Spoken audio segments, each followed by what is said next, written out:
Galera, agora nós vamos ver as teorias ácido e base, tudo bem? Os conceitos de ácido e base. Primeira coisa, Arrhenius foi uma das primeiras pessoas a fazer o estudo e a definição do que seria um ácido base, tudo bem? A gente sabe então, né, que ácidos são estruturas que vão deixar o pH inferior a 7. O que é o pH? Nós vamos trabalhar melhor na nossa aula de equilíbrio, mas vamos dizer que é um indicador de acidez, beleza? Então, quando esse pH está inferior a 7, a gente diz que nós temos um meio ácido.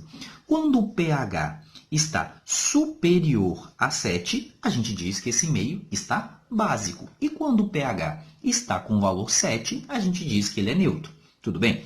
A gente sabe que as substâncias ácidas, em geral, elas têm um sabor azedo, enquanto as substâncias básicas têm um sabor mais amargo. Isso de modo geral, a gente não pode generalizar isso. E outra coisa, nós normalmente não utilizamos essas características para definir acidez e basicidade. Por quê? Porque é perigoso você sair experimentando, né? A gente não utiliza muito as propriedades organolépticas para diferenciar uma substância da outra. Mas a gente pode utilizar isso para definir algumas substâncias. Por exemplo, a gente utiliza, né? A gente sabe que a laranja, o limão, eles têm um sabor mais azedo, então é mais provável que elas sejam mais ácidas. O boldo, ele tem um sabor amargo, então é mais provável que ela seja rica, né, em substâncias mais básicas, beleza? Então a gente tem essas definições aqui. Agora, o que Arrhenius foi fazer? Arrhenius foi fazer o seguinte, ele foi procurar o que havia em comum com as substâncias ácidas que deixavam o pH abaixo de 7 e o que havia em comum com as substâncias básicas que deixavam o pH acima de 7. Arrhenius, então, observou que as substâncias que deixavam o pH inferior a 7 eram as substâncias capazes de liberar H+. Ele observou que toda substância que era capaz de liberar H+, deixava o pH inferior a 7. Então, foi assim que ele definiu. Ácidos são substâncias capazes de liberar H+, quando a gente mistura elas em uma solução aquosa.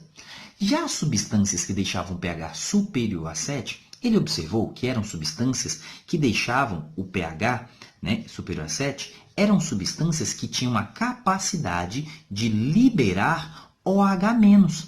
Então, foi assim que ele definiu. Ele definiu que ácidos são substâncias capazes de liberar H+ em meio aquoso e bases são substâncias capazes de liberar OH- em meio aquoso. E essa foi a definição de Arrhenius para ácido e base. Essa foi a nossa definição. Tudo bem? Posterior a Arrhenius, nós vamos ter definições outras que não querem contradizer a ideia de Arrhenius, e sim completar. Por que isso? Porque haviam algumas substâncias que deixavam o pH inferior a 7, mas não tinham a capacidade de liberar H+, ou deixavam o pH acima de 7, mas não tinham a capacidade de liberar o H-. Isso quer dizer que Arrhenius estava errado? Não. Arrhenius só teve uma limitação em seu conceito. Ele conseguiu definir que quem libera H+ e quem libera o H- vão ser ácidos e vão ser bases. Tudo bem? Então, Bronsted e Lowry, eles são duas pessoas que vão observar que o que acontecia? Nem todas as substâncias que eram ácidas ou básicas encaixavam no conceito de Arrhenius. A principal contribuição nesse momento de mudança não vai ser a mudança em relação ao conceito de ácido, porque para Bronsted e Lowry, o conceito de ácido e base vai continuar sendo o mesmo.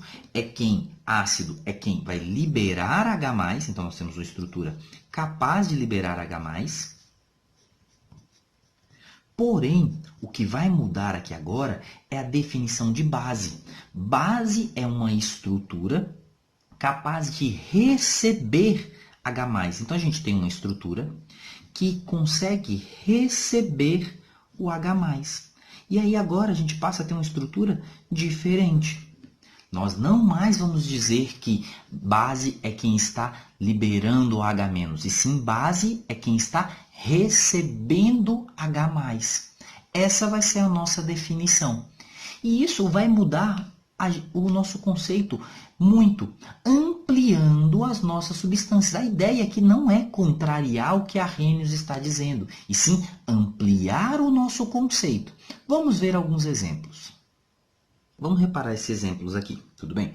Se a gente for olhar, daqui H2SO4 mais H2CO3, formando H3CO3 mais HSO4-, se nós observarmos, o que está acontecendo? O H2SO4 forma HSO4-, mas para isso ele está fazendo o quê? Ele está perdendo um H+. E quando acontece isso, nós dizemos que essa estrutura, então, quem libera é um ácido.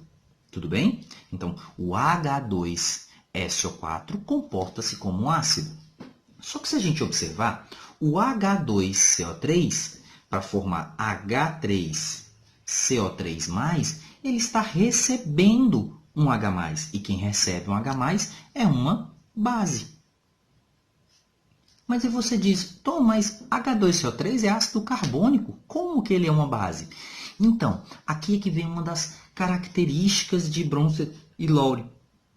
O ácido e base vai depender o conceito do contexto.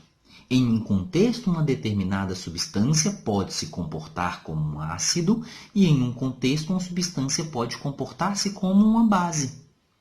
Não há uma característica fixa aqui. É claro, vão haver substâncias que vão ser mais ácidas e mais básicas. Inclusive, esse experimento que eu estou mostrando para vocês aqui é uma maneira da gente saber qual ácido é mais forte que o outro. Porque o ácido mais forte vai doar H+ para o ácido mais fraco.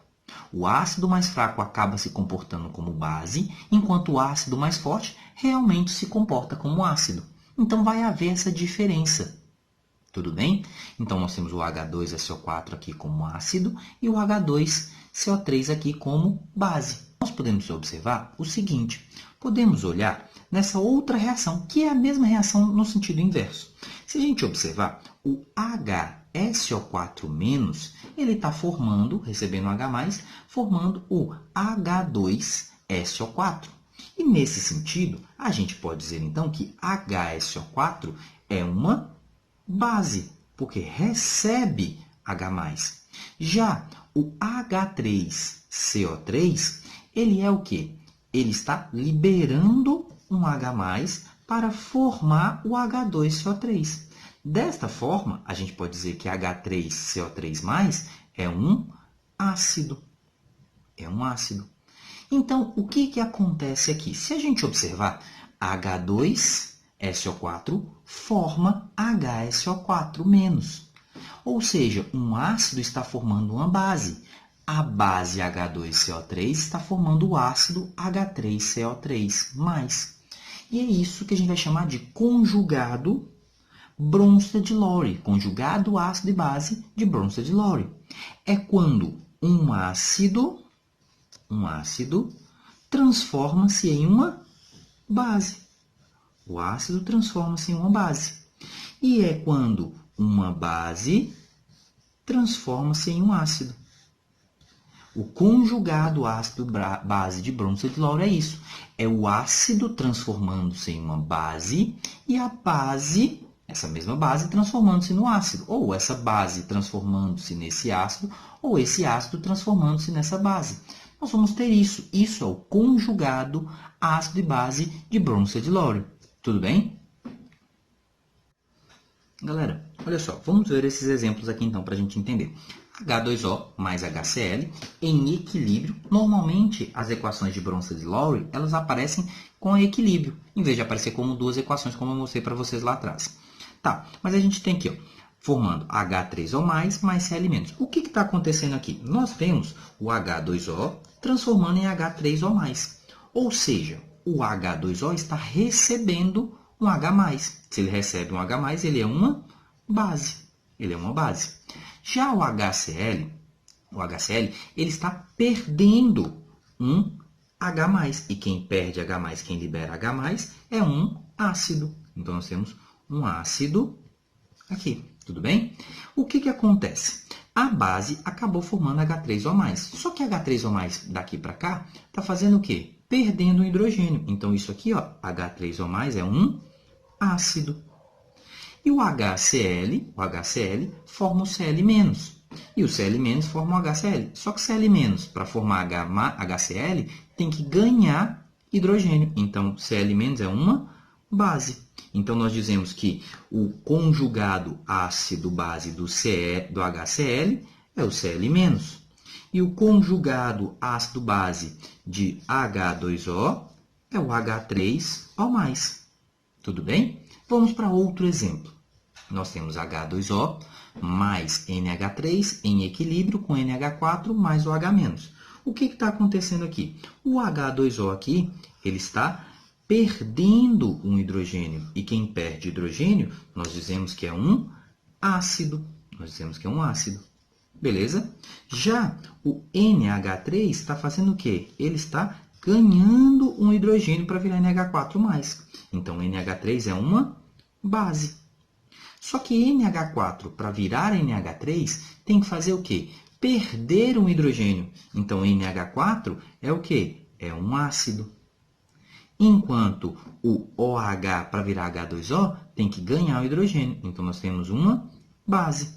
Então, o conjugado ácido-base do H2O, nesse caso, é o OH-. O conjugado ácido-base de NH3 é NH4+. Tudo bem? Então, é assim que a gente vai fazer para a gente descobrir quem são os conjugados ácido e base. Se você observar, a água aparece nas duas, só que em uma situação ela é base, na outra situação ela é um ácido. Então, é isso que o conceito de Bronsted-Lowry vai dizer para a gente. Vai depender do contexto, vai depender da reação para a gente classificar como ácido ou base. Beleza? Galera, vamos responder duas questões aqui que podem aparecer na prova de vocês. Que é perguntar qual o ácido conjugado ou qual a base conjugada de uma substância. Eu coloquei aqui H2SO4, mas pode ser qualquer substância. O que vai importar é você fazer o raciocínio. Presta atenção.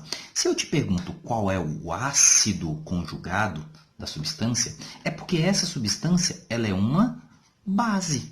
E base para Bronsted-Lowry faz o quê? Recebe H+. Então, como que a gente vai fazer para responder essa questão? Nós vamos pegar lá H2SO4 e vamos somar com H+. Vamos adicionar um H+ nessa estrutura. Se a gente adiciona um H+ nessa estrutura, a gente passa a ter um hidrogênio aqui mais 2 aqui. Nós temos 3 H3SO4+. Pronto. É assim. Se eu te pergunto qual é o ácido, é porque a substância é uma base. Sendo a substância uma base, ela recebe H+. Agora, se eu te pergunto qual é a base, é porque essa substância que ele está me dando é um ácido. É um ácido. Sendo essa substância um ácido, o que o ácido faz? Ela libera H+. Então, o que a gente tem? A gente tem H2SO4, que vai fazer o quê? Vai liberar H+. E se a gente libera um H+, a gente tinha 2 hidrogênios. Perdendo um, nós passamos a ter o quê? Somente um. Então, nós vamos ter HSO4. Se aqui liberou H+, aqui vai ficar menos. Pronto.